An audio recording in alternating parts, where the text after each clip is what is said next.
Sino-sino daw pong opisyal ng gobyerno yung pumunta po dito sa barangay para mangalap nga po ng pirma sa isinusulong na charter Ang change sa pamamagitan ng People's Initiative, sir?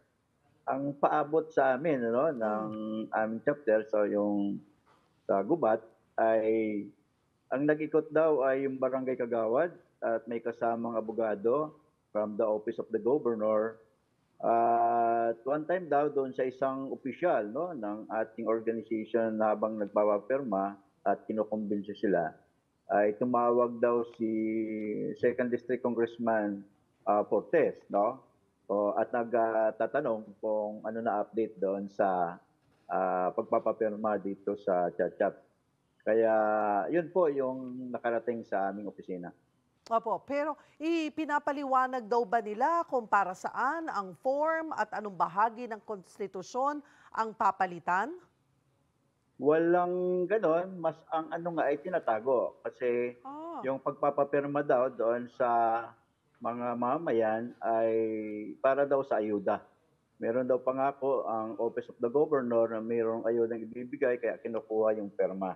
Mas gano'n daw yung forma at pamamaraan sa pagkuha ng perma ng mga mamamayan, no?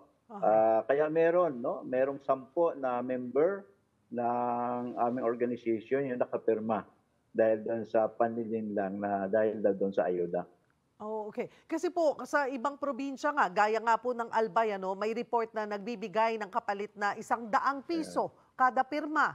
So diyan po sa Sorsogon, ayuda. Pero may sinabi po ba o naging particular ba sila? May detalye ba kung anong ayuda ang ibibigay? At sabi niyo nga po, ang claim nila ay from the Office of the Governor.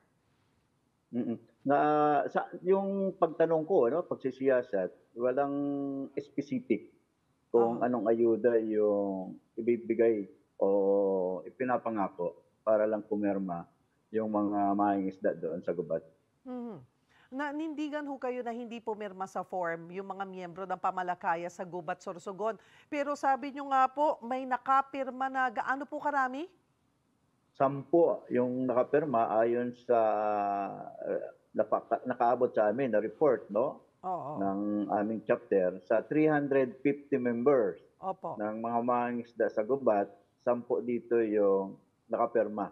Opo. Dahil ayon sa kanila ay hindi nila alam na yun pala ay tiyatsa dahil ang paliwanag na daw sa kanila ay yun ay ayuda at galing sa Office of the Governor. Pero dun po sa form na pinapapirma, wala po bang nakalagay kung para saan po yung pagpirma nila?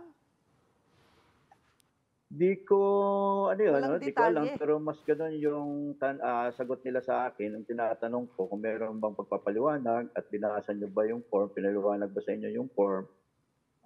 Wala silang categorically sagot sa gano'n, mas ang sabi nila na ipinaabot sa amin, sa akin mismo personally, na ayuda raw na pangako. Kailangan yung kaya sila nangangalap ng perma na pangunguna ng isang kagawad at isang abogado from the Office of the Governor ay para doon sa ayudang ibibigay. Is this something po na kinumpirma nila or chinek po nila from the Office of the Governor at ngayon pong na-realize nila na parang, teka, parang nalinlang kami, may balak ho ba yung inyong 10 miyembro na bawiin yung kanilang pirma? Pwede daw ho ba yun? Yes, oo, kasi after nga no'n 'no, at nagkaroon sila ng diskusyon kaugnay Mm. diyan sa Tatiana initiative 'no, o perma nitong perma, doon naunawaan nila na yun pala ay para doon sa, perma para sa Tatiana 'no, at nagsisisi sila kung bakit sila nagpirma kasi nalaman nila na sa pagbabago ng konstitusyon 'no, ang isa sa pinakamalaking apektado diyan yung ating, fishing industry, lalong-lalo na yung ating karagatan 'no, at saka yung pagkuha ng mga natural resources na ang malaking impact niyan ay maaari na ang epekto niyan totally dislokasyon 'no, sa kabuhayan